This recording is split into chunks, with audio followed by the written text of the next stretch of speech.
जय हिंद से भाइयों मेरा नाम खालिद अली है और आज मैं एक बड़े ही महत्वपूर्ण मुद्दे पर बात करने के लिए आया हूँ। कृपया करके मेरे इस बात को ध्यानपूर्वक सुनें और ज़्यादा से ज़्यादा शेयर करें, क्योंकि तकरीबन हमारे देश में कई जगहों पर 1 डेढ़ महीने से प्रदर्शन चल रहे हैं। जो पेपर जो लीक हुए थे नीट के, उसको लेकर बहुत ही सेंसिटिव मुद्दा चल रहा है, क्योंकि इसको लेकर एक कॉकरोच जनता पार्टी जो बहुत बड़ा धरना प्रदर्शन जंतर मंतर पर कर रही है। मैं उन सभी विद्यार्थियों से और उनके अभिभावकों से और जो विपक्ष के कुछ लोग हैं उनसे और सभी देशवासियों से एक बात कहना चाहता हूं, क्योंकि जो मुद्दा वो चल रहा है, वो ये कह रहे हैं कि जो हमारे देश के जो शिक्षा मंत्री हैं वो इस्तीफा दें, धर्मेंद्र प्रधान जी इस्तीफा दें। उनकी मांग बस एक जगह अटकी हुई है कि वो धर्मेंद्र प्रधान जी का इस्तीफा पहले हो और उन्हें कुछ नहीं चाहिए।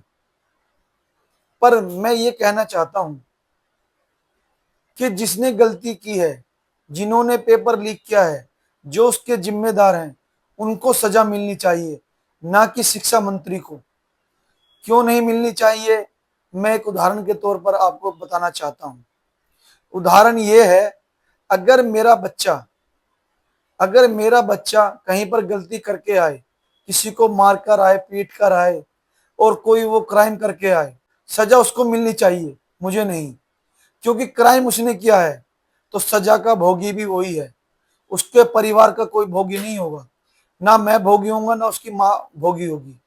उसका जो भोगी होगा क्राइम करने वाला होगा। जिन्होंने क्राइम किया है, जिसने पेपर लीक किया है, वो ज्यादातर लोग जेलों में हैं।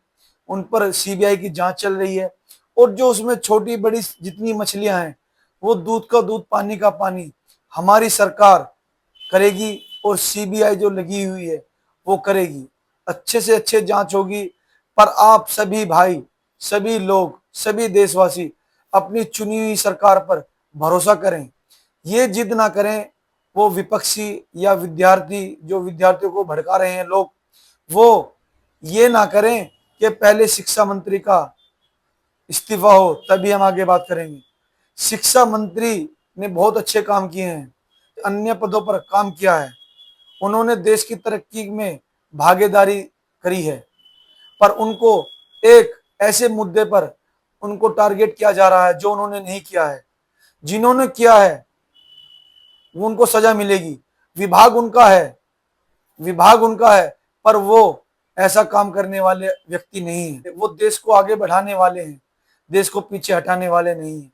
कोई भी मंत्री, कोई भी प्रधानमंत्री ये नहीं चाहेगा कि मेरे देश में या मेरे राज्य में कोई गलत काम हो, उसके विभाग में कोई गलत काम हो। क्योंकि अगर उसके विभाग में गलत काम होगा तो टारगेट उसे ही कराया जाएगा। कोई भी मंत्री ऐसा नहीं चाहता कि मेरे विभाग में कोई गड़बड़ हो, लेकिन चंद लोग जो उसके अंदर कार्य करते हैं वो पैसे के लालच में ऐसे घटिया काम कर देते हैं, जिससे इस घटिया काम से हमारे बच्चे बहुत परेशान हैं। कुछ बच्चों ने आत्महत्या कर ली है। मेरी उनके और उनके परिवार से संवेदनाएं हैं और मैं उनके दिलों के दर्द को जान सकता हूं, क्योंकि मैं भी अभिभावक हूं, मेरे भी 2 बच्चे हैं। मैं उनकी पीड़ा को समझ सकता हूं, जिसके कारण उन्होंने आत्महत्या की है और जिनके कारण उनका परिवार उजड़ा है। उनको हमारी सरकार कड़ी से कड़ी सजा दी जाएगी। आगे के लिए सबको एक सबक मिलेगा कि अगर कोई पेपर लीक करने का ये जघन्य अपराध करेगा तो उसकी सजा ये होगी, क्योंकि इससे पूरा सिस्टम खराब हो जाता है।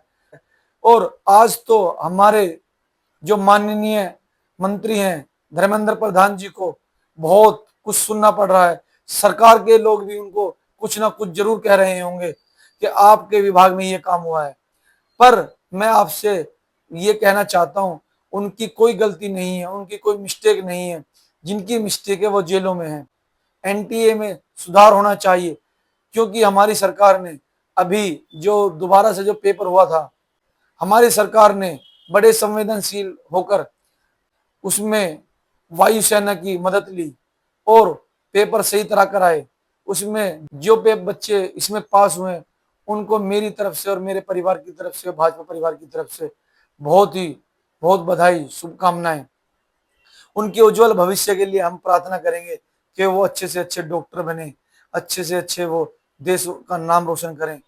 पर मेरी आपसे यही विनती है कि आप इस बात को मेरी समझें, क्योंकि जो गलती करेगा उसको सजा मिलनी चाहिए, जिसने गलती नहीं की उसको सजा नहीं मिलनी चाहिए।